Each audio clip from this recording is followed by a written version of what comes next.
Jai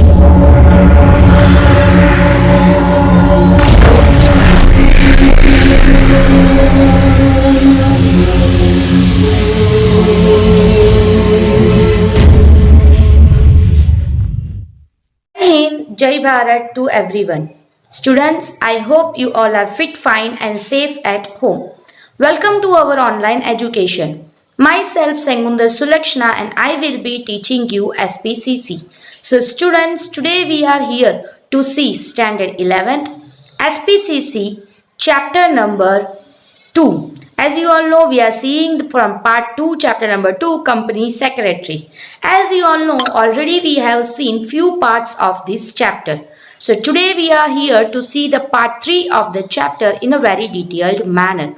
So before starting the today's current portion, let us have a short summarization regarding the previous video, what we have seen on the previous portion. So previously we have seen about the qualities of a company secretary, in which we have covered up from the point number 5 to the point number 12 in a very detailed manner. So let us have a brief discussion of that portion. So we have seen from the decision making. You know that whenever there is a company secretary, she or he has to make many decisions on the day-to-day life. But taking a right decision on the proper time is the effective way of dealing up in the company. So a company secretary must know how to take a proper decision in a proper timing. So she must be having a proper decision making power. Nextly, we have seen about the analytical capacity. If you are seeing the analytical capacity means the way of analyzing. As you all know, the portion of the company secretary is to deal up with the contract, agreement and the laws and regulation of the company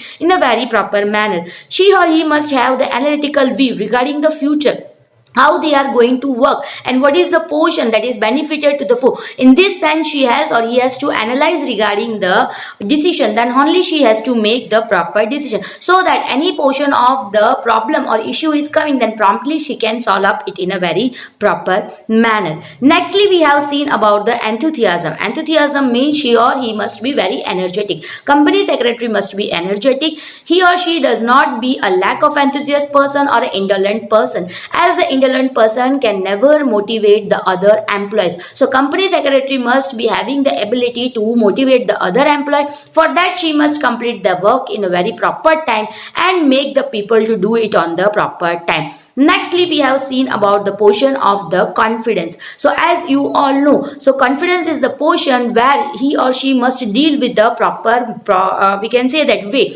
He or she must know that if they are taking a decision, that is in a very proper manner. Rather than they must have the idea that whatever the portion they are dealing up, whatever the decisions they are taking, that is in a very correct manner, and in the future it will go up with a proper success. In this manner, they must have the confidence regarding the decisions they have made, so that by the confidence only they can work on the proper field in a very proper manner. So confidence must be needed to a company secretary. Nextly, we have seen that tact and smartfulness. So tactfulness and the smartness means a person of the company secretary has to deal up with many portions. Many portions in the sense we can say that they have to deal up with many other problems, such as they have to see the legal complications and the providation of the laws in a very proper manner. If somewhat some problem is coming, then they must be having the tactfulness. Tactfulness means politeness to deal up with that situation, so that the hard problem can be solved in a very easy manner. Rather than that, they must be having the portion of the smartness, taking the decision regarding the proper way and dealing out with in a very proper manner is the important factor of the company's secretary. So tactfulness and the smartness is needed most to one company secretary. Next point, we have seen about loyalty. As the company secretary is seen on the key managerial person portion, it means she is knowing or he is knowing each and every sensible portion and the confidential matter of the company for her own benefit or for their own benefit. benefits, it should not give the information to the competitive business. That much loyalty should be there on a company secretary. Next, we have seen about the foresightness. Foresightness means to see about the future. So once the decision that is made in the present always affects, have the continuity on the future also. So consequences of the future or the present, we can say that present decisions makes on the futures also. That's why a company secretary must take or think regarding the future also. Any decision that is taken in the present affects the future. So regarding the future, that foresightness should be there on the company secretary. Next and the last point is leadership. As you all know, company secretary is on the higher level portion. So she or he has the high level of responsibility. They have to complete their work on an effective and the proper time in a very proper manner. And they have to take the work from the other people also in the same manner. So they must possess the quality of the leadership. What is the quality of the leadership? You know that a leader should be cooperative with all and each employee. Next to that, courageousness, the portion of courageousness to speak the truth, that must be there on a leader. Then motivation to the other employee. She or he must provide the motivation to the other employees also. In this manner, the company secretary should have the proper abilities and the qualities of the leadership, so that she or he can do that proper work and their given allotted work on the effective time and a very proper manner. So up till this we have seen in a very detailed manner. So today we are going to start up with the qualities of the company secretary. So let us move on with the line to line explanation of the portion from the PDF in the further video. So students, now let us move on with the today's portion in a very detailed manner. So today we are going to see the qualification of the company secretary. So I am going to read it out, listen it out carefully. In the Company Act, minimum qualification of the company secretary is prescribed, but usually the secretary acquires more qualification to fulfill his responsibility equally, efficiently and easily. The qualification can be achieved through education and training. These qualifications are as under. So company act के हिसाब से minimum qualification एक company secretary का क्या होना चाहिए वो पहले से ही बता दिया गया है. बट प्रैक्टिकल में अगर हम बात करें तो कंपनी सेक्रेटरी को कहीं ना कहीं बहुत ज़्यादा क्वालिफिकेशन की ज़रूरत रहती है उसकी रिस्पॉन्सिबिलिटी के हिसाब से.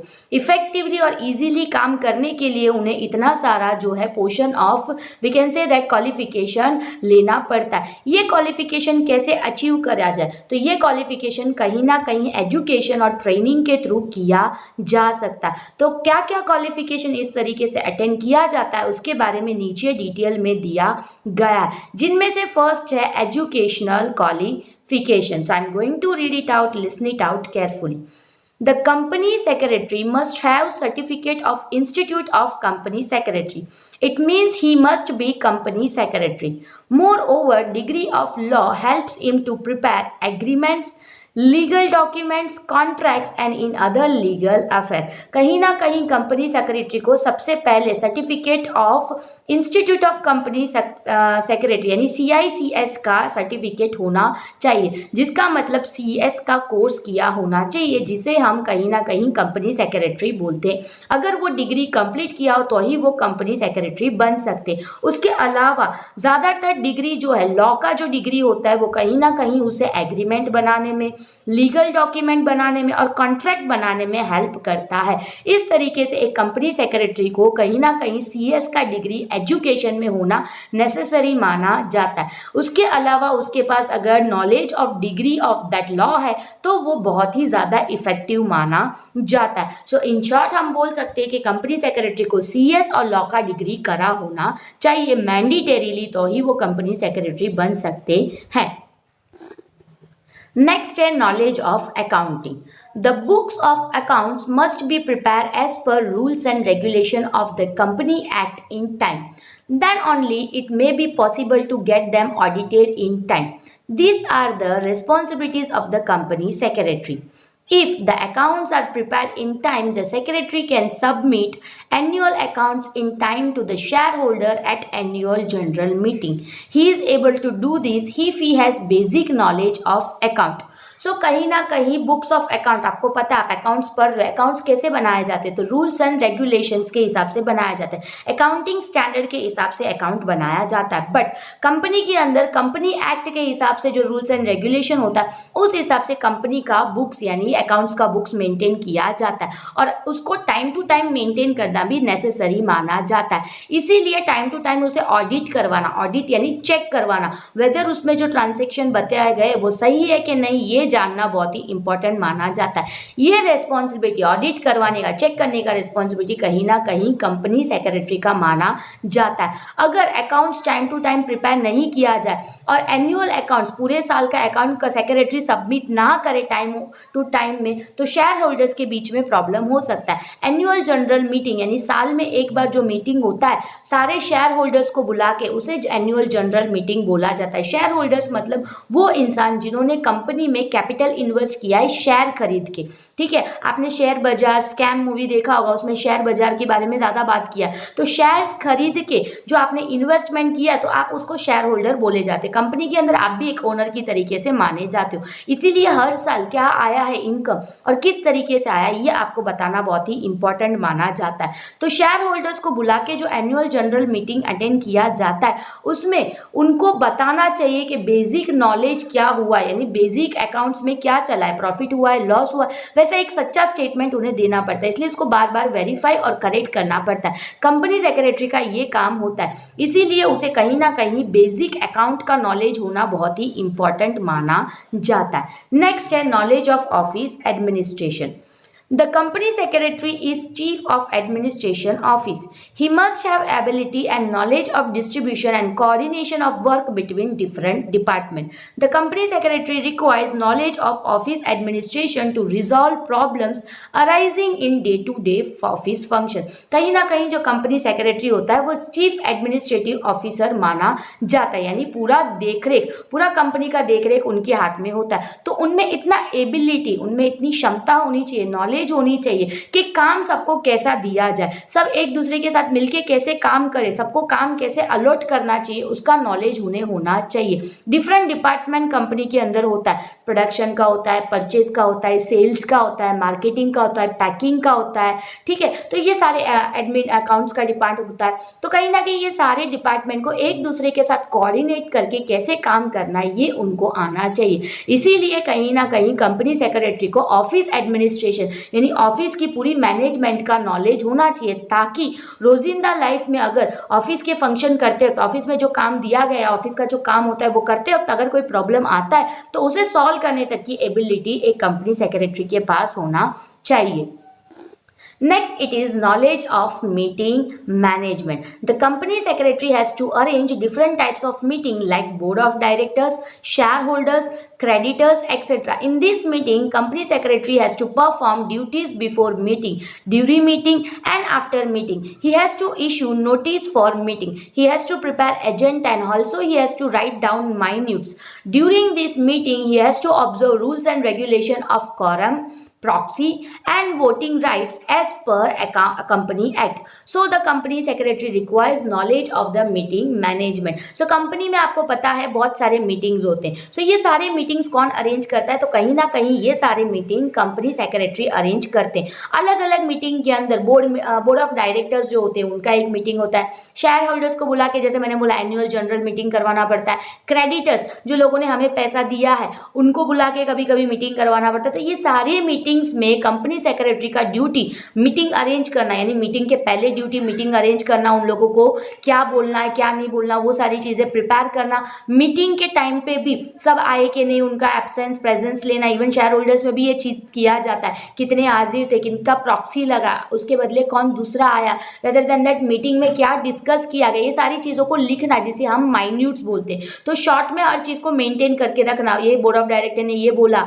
इन्होंने शेयर होल्डर ने इसका ये रिप्लाई दिया, इस तरीके से शॉर्ट में सारी चीज़ें माइन्यूट्स में प्रिपेयर किया जाता है। तो in this sense we can see that कि कंपनी सेक्रेटरी को कहीं ना कहीं मीटिंग का एजेंडा प्रिपेयर करना, माइन्यूट्स लिखना, ऐसा मीटिंग की पहले जब डिसाइड किया जाता है मीटिंग करना है, वहां से लेके मीटिंग खत्म होने तक का सारा रिस्पॉन्सिबिलिटी एक कंपनी सेक्रेटरी के बीच में देखा जाता है। इसलिए सारे रूल्स एंड रेगुलेशंस जो होते हैं उस हिसाब से कॉरम चल रहा है कि नहीं, प्रॉक्सी लगी है, वोटिंग का राइट किसको दिया गया है, किस हिसाब से वोटिंग हो रहा है, ये सारी चीजों का नॉलेज उन्हें होना चाहिए। तो कहीं ना कहीं कंपनी सेक्रेटरी को कौन सा, मीटिंग मैनेजमेंट का भी नॉलेज होना चाहिए। Next it is knowledge of various act.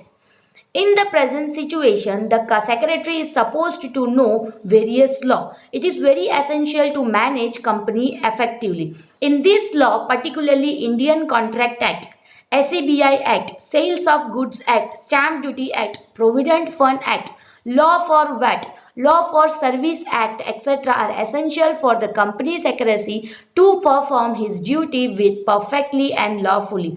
By the knowledge of this law, he can prevent probable legal hurdles. So कहीं ना कहीं बहुत सारे लॉ और एक्ट्स के बारे में उसे पता होना चाहिए। प्रेजेंट सिचुएशन की अगर हम बात करते हैं, अभी कंपनी सेक्रेटरी को बहुत सारे अलग अलग लॉस के बारे में पता होना चाहिए। एसेंशियली इंपॉर्टेंटली कंपनी को अगर इफेक्टिवली मैनेज करना है तो ये सारे लॉ तो पता होना है। इसके अंदर कौन से कौन लॉ बेसिकली पता होना चाहिए, तो इंडियन कॉन्ट्रैक्ट एक्ट, इंडिया के अंदर कॉन्ट्रैक्ट का एक्ट क्या है, उसमें क्या क्या नए अमेंडमेंट आ रहे, क्या क्या पुराना था, ये सारी चीजें जानना। एसईबीआई एक्ट, शेयर्स को इशू करने के लिए एसईबीआई एक्ट के बारे में उनको पता होना चाहिए। सेल्स ऑफ गुड्स, गुड्स जो बिक रहे हैं उसका एक्ट क्या है। स्टैंप ड्यूटी, अगर हम कोई चीज खरीद रहे हैं या बेच रहे हैं, एग्रीमेंट करते हो, स्टैंप ड्यूटी के बारे में भी पता होना चाहिए। प्रोविडेंट फंड एक्ट के बारे में पता होना चाहिए। जो वैट होता है, यानी you know that value added tax जो होता है, हम जो भी चीज खरीदते हैं उसके ऊपर वैट लगता है। आपको पता है ना, आजकल वैट, सीएसटी ये सब ज्यादा लगता है, central service tax, VAT, value added tax, ये सब लगता है। तो ये सारी चीजों का जो है उनको कानून पता होना चाहिए। क्यों? क्योंकि एज अ कंपनी सेक्रेटरी उन्हें हर एक अपना ड्यूटी परफेक्टली और कानून के तौर पे करना चाहिए। इस रीजन की वजह से उनको ये सारी नॉलेज होना चाहिए, ताकि अगर उनको ये सारी प्रोसीजर करते वक्त अगर कोई लीगल हर्डल, कानूनी तौर पे कोई रुकावट आ रही है तो उसे कैसे हटाया जाए और कैसे उसको टैकल किया जाए, उसके लिए कहीं ना कहीं उन्हें ये सारी एक्ट्स पता होना चाहिए। नेक्स्ट है knowledge of economical and political affair. The company is formed in society. Ultimately, it is a part of society. It comes across different sections of society. The company is affected by the economics and political effects of society. The secretary must converse himself with present affair and changing situation. So, the board of director may be intimated in proper time. Situation can be handled properly and the arising situation can be turned into a profitable one. So company को कहीं ना कहीं society के अंदर चलना पड़ता है। Company कोई जंगल पे तो नहीं चलता है, उनको लोगों के साथ ही डील करना पड़ता है। तो कंपनी को कहीं ना कहीं सोसाइटी में चलना पड़ता है। इसका मतलब वो इस सोसाइटी का पार्ट माना जाता है, वो एक सोसाइटी का हिस्सा माना जाता है। सो डिफरेंट सेक्शन होते हैं सोसाइटी के अंदर। सो सोसाइटी के अंदर कभी ना कभी इकोनॉमिक और पॉलिटिकल अफेक्ट्स के वजह से जैसे सोसाइटी इफेक्ट होता है वैसे ही कंपनी भी इफेक्ट होता है। तो सेक्रेटरी को कन्वर्स यानी उसको पता होना चाहिए कि अगर प्रेजेंट में कोई अफेयर हो रहा है, कोई सिचुएशन चेंज हो रहा है, तो बोर्ड ऑफ डायरेक्टर को उसको प्रॉपर टाइम में इन्फॉर्म करना और उस सिचुएशन को प्रॉपरली हैंडल करते हुए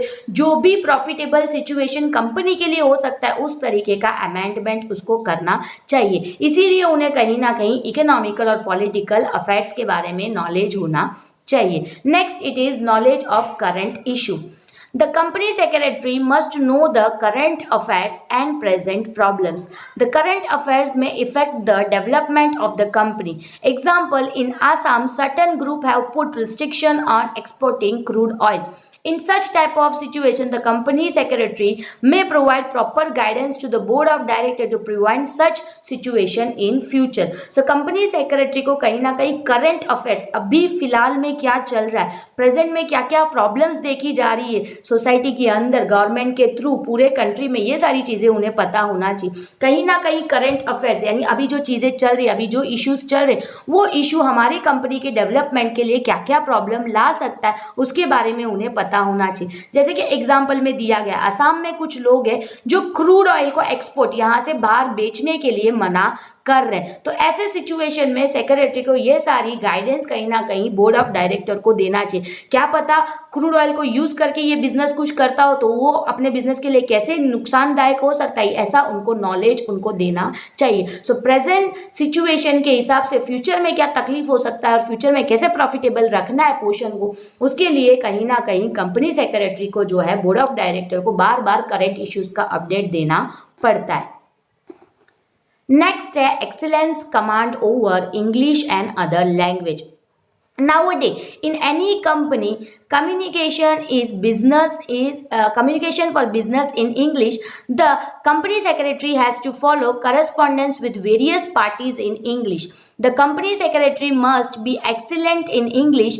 With the development of the company, it has to deal with foreign companies. At that time, foreign language is helpful for the secretary to understand and do agreement with the foreign companies. So कहीं ना कहीं आज के ज़माने में आपको पता है कि कंपनी की कम्युनिकेशन बिजनेस के अंदर ज़्यादातर English, not only in business, overall सारे फील्ड में इंग्लिश इतना इंपॉर्टेंटली काम कर रहा है। द फर्स्ट बेसिक लैंग्वेज में इंग्लिश माना जाता है, इंडिया के अंदर सेकेंड में हिंदी देखा जाता है। बट अगर हमें इंडिया के बाहर जाना है, किसी के साथ कोई कम्युनिकेशन करना है, तो इंग्लिश आना बहुत ही इंपॉर्टेंट माना जाता है। इसी तरीके से कंपनी सेक्रेटरी को हर एक करस्पॉन्डेंस, लेटर राइटिंग का करस्पॉन्डेंस हो या कोई भी पार्टी से कुछ भी डिस्कस करना हो तो उसके लिए इंग्लिश का नॉलेज होना चाहिए। उसके अलावा कंपनी सेक्रेटरी को एक्सीलेंट इंग्लिश भी कैसा, एकदम ब्रिलियंट और एक्सीलेंट वाला होना चाहिए। और डेवलपमेंट ऑफ कंपनी, जैसे जैसे धीरे धीरे डेवलपमेंट कंपनी का देखा जाएगा, हो सकता है कि फॉरेन कोई कंपनी के साथ ये कोई मर्जअप होके कुछ काम करना चाहे, तो उस टाइम पे फॉरेन लैंग्वेज भी इनको आना नेसेसरी माना जाता है, ताकि सेक्रेटरी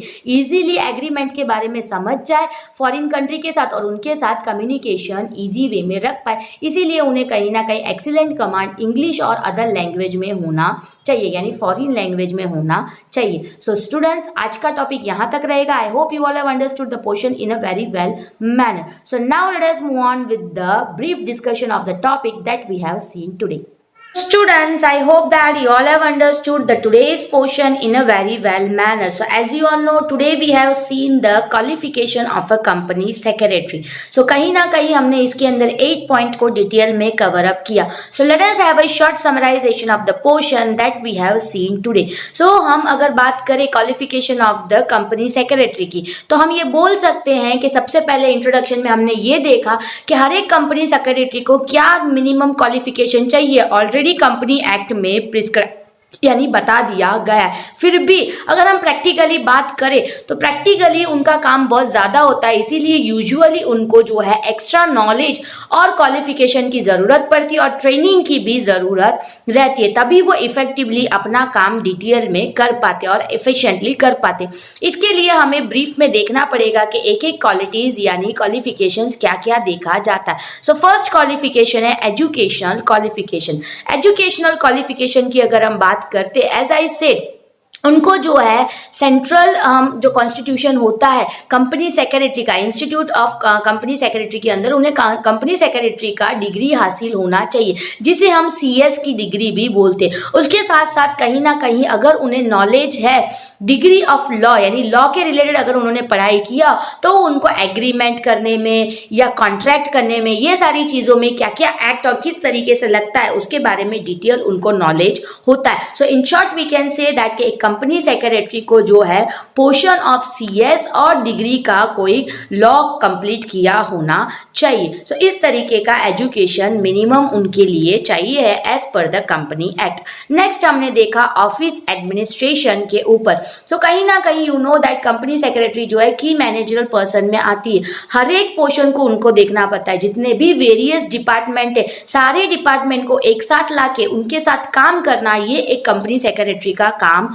होता है। इसीलिए उन्हें कहीं ना कहीं पता होना चाहिए कि किस तरीके से एफिशिएंटली सारे डिपार्टमेंट को कोऑर्डिनेट करके उन लोगों से कैसे काम लेना, ये उनको पता होना चाहिए। कौन से डिपार्टमेंट में क्या चल रहा है और किस तरीके से वो चीज़ों को सॉल्व करना, डे टू डे लाइफ में अगर कोई प्रॉब्लम अराइज हो रहा है तो उसको कैसे इफेक्टिवली सॉल्व करना, इस पोर्शन के ऊपर उन्हें नॉलेज अच्छे से होना चाहिए। इसीलिए ये माना जाता है कि उन्हें ऑफिस एडमिनिस्ट्रेशन का भी एफिशिएंसी होना यानी क्वालिफिकेशन होना चाहिए। Next the qualification of the accounting. कहीं ना कहीं जो कंपनी सेक्रेटरी होती है, मैनेजिंग डायरेक्टर के बाद chief managing director, executive officer माने जाते। सो कहीं ना कहीं इनका रोल बहुत हाई पोजीशन में देखा जाता है। इनको अकाउंट्स का नॉलेज भी होना चाहिए। क्यों? क्योंकि डे टू डे लाइफ में फाइनेंशियल और रेदर देन दैट कंपनी के रिलेटेड सारे डिसीजंस इन्हें लेने, कंपनी में कितने पैसे आ रहे हैं, कहाँ जा रहे हैं, किस तरीके से, अगर वो अकाउंट प्रॉपर वे में मैनेज हो रहा है कि नहीं, ये पोर्शन वेरिफिकेशन, सुपरवाइज करके चेक करने के लिए ये पोर्शन का नॉलेज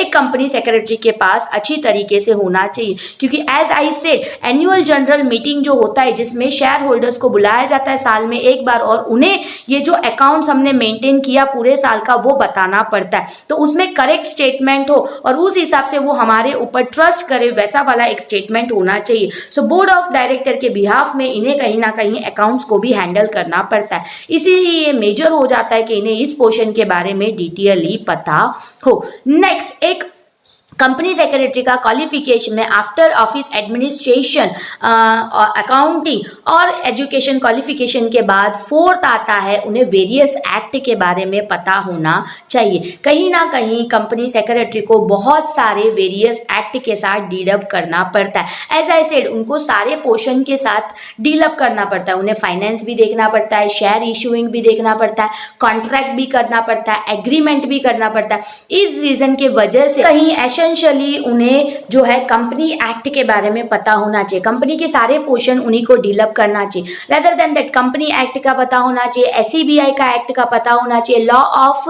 वैट पता होना चाहिए, कॉन्ट्रैक्ट, इंडियन कॉन्ट्रैक्ट एक्ट क्या चल रहा है। रेदर देन दैट एसईबीआई के बाद हमने देखा कि वैट पता होना चाहिए, सर्विस टैक्स के बारे में पता होना चाहिए। क्योंकि इस सारी चीजों के ऊपर सुपरविजन करना और उसके ऊपर ध्यान देना, ये एक कंपनी सेक्रेटरी का इंपॉर्टेंट वर्क माना जाता है। इसीलिए उन्हें ये सारी वेरियस एक्ट के बारे में अपडेटेड होना चाहिए, ताकि उन्हें कोई लीगल हर्डल्स आता है तो उस हर्डल्स को वो अच्छी तरीके से इजीली सॉल्व अप कर दे। नेक्स्ट आपने देखा qualification of the meeting management. Meeting management में हमने ये देखा, कहीं ना कहीं आपको पता है वेरियस मीटिंग जो है कंपनी सेक्रेटरी के थ्रू अरेंज किया जाता है। बोर्ड ऑफ डायरेक्टर्स का, शेयर होल्डर्स का, क्रेडिटर्स का। अब जब ये मीटिंग अरेंज करने की रिस्पॉन्सिबिलिटी कंपनी सेक्रेटरी का होता है, जैसे डिसाइड होता है कि ये मीटिंग करवाना है, तो वो मीटिंग स्टार्ट होने के पहले मीटिंग में क्या बोलना चाहिए, उसके एजेंडाज यानी ऑब्जेक्टिव्स क्या है और उसको कितने मिनट चलाना है, उसके अंदर क्या क्या डिस्कशन हुआ, यानी बिफोर द मीटिंग उसका अरेंजमेंट करना, ड्यूरिंग द मीटिंग उसके अंदर माइन्यूट्स लिखना, क्या क्या चेंजेस आया, क्या क्या अपडेट्स हुआ, उसका नोट लिखना, उसे माइन्यूट्स बोला जाता है। माइन्यूट्स मेंटेन करना और बाद में उसको बोर्ड ऑफ डायरेक्टर के साथ फिर से एक बार डिस्कस करना, यानी आफ्टर मीटिंग भी उनका काम देखा जाता है। इसीलिए कहीं ना कहीं मीटिंग रिलेटेड कैसे एजेंडा करते हैं, किस तरीके से प्रिपरेशन करते हैं, उस रीजन के लिए उन्हें जो है क्वालिफिकेशन ऑफ मीटिंग मैनेजमेंट अच्छी तरीके से आना चाहिए। So next, current issue. Currently क्या क्या इशू चल रहा है, इस पोर्शन के बारे में कहीं ना कहीं एक कंपनी सेक्रेटरी को अच्छी तरीके से पता होना चाहिए। Current issue in the sense, जैसे कि हमने एग्जांपल देखा, आसाम में क्रूड ऑयल को एक्सपोर्ट करना मना कर रहे हैं, और अगर उस क्रूड ऑयल के साथ अगर कोई कंपनी वहां डील अप कर रहा है तो उस कंपनी का कैसे प्रॉब्लम क्रिएट हो सकता है, उस प्रॉब्लम से कैसे निकलना है, कंपनी के लिए क्या बेनिफिशियल होगा, किस तरीके से उसे टैकल करना है, उसके लिए बार बार इनिशिएटिवली उनको बोर्ड ऑफ डायरेक्टर के साथ इसके बारे में डिस्कस करना पड़ता है। नेक्स्ट हमने डिटेल में देखा कि इकोनॉमिकल एंड पॉलिटिकल अफेयर्स के बारे में क्वालिफिकेशन होना चाहिए। क्यों ये क्वालिफिकेशन होना चाहिए? कहीं ना कहीं एक कंपनी जो है सोसाइटी के अंदर देखा जाता है। सोसाइटी यानी हम बहुत सारे ग्रुप ऑफ पीपल के साथ एसोसिएटेड है, और ये ग्रुप ऑफ पीपल कहीं ना कहीं जो है पॉलिटिकल और जो है इकोनॉमिकल अफेयर्स के साथ डील अप करते हैं। सो कौन सा नया अमेंडमेंट है, किसके अंदर क्या चेंजेस आया है, और उस रीजन की वजह से बिजनेस के लिए क्या बेनिफिट हो सकता है, बिजनेस को कहाँ लॉस हो सकता है, ये सारी चीजें कहीं ना कहीं इन्हें जो है बोर्ड ऑफ डायरेक्टर को बताना पड़ता है। सो इस तरीके से qualification of the economics and business affair यानी कि पॉलिटिकल अफेयर्स का भी इन्हें पता होना चाहिए। नेक्स्ट हमने डिटेल में देखा वो है a good command over the English and the foreign language। एक जो कंपनी सेक्रेटरी है उन्हें कहीं ना कहीं इंग्लिश में अच्छा कमांड होना चाहिए, क्योंकि आज की कंपनी की अगर हम बात करते हैं या आज की जनरेशन की बात करते हैं तो इम्पोर्टेंट जो है इंग्लिश लैंग्वेज का ज़्यादा माना जाता है। सो डे टू डे लाइफ में हर किसी के साथ करस्पॉन्ड करना और कम्युनिकेट करने के लिए उन्हें इंग्लिश नॉलेज होना चाहिए। वो भी कैसा होना चाहिए, तो बहुत ही एक्सीलेंट वे पे होना चाहिए। सो एक्सीलेंट वे पे वो चीज़ों को समझे और उसको करस्पॉन्ड कर पाए, इतने एफिशिएंटली उसके साथ डीलअप करना चाहिए। नेक्स्ट, उनको अदर लैंग्वेज भी आना चाहिए। फॉर एग्जाम्पल, अगर हम मान लेते कंपनी डेवलप हो रही है, फॉरेन कंपनी के साथ वो मर्जअप होता है या उनके साथ कोई करस्पॉन्डेंस करना चाहे, कोई एग्रीमेंट करना चाहे, तो उस लैंग्वेज का एग्रीमेंट इनको अंडरस्टैंड हो पाए, इफेक्टिवली वो एग्रीमेंट कर पाए, इसीलिए इनको फॉरेन लैंग्वेज भी अच्छे से आना चाहिए। सो इस तरीके का 8 पॉइंट हमने डिटेल में आज देखा। I hope you all have understood the today's portion in a very well manner. Rather than that, I hope that this video was an interesting video for you all. Until the next interesting video is not coming, I hope you all will be fit, fine and safe at home. Until that, Jai Hind and Jai Bharat to everyone.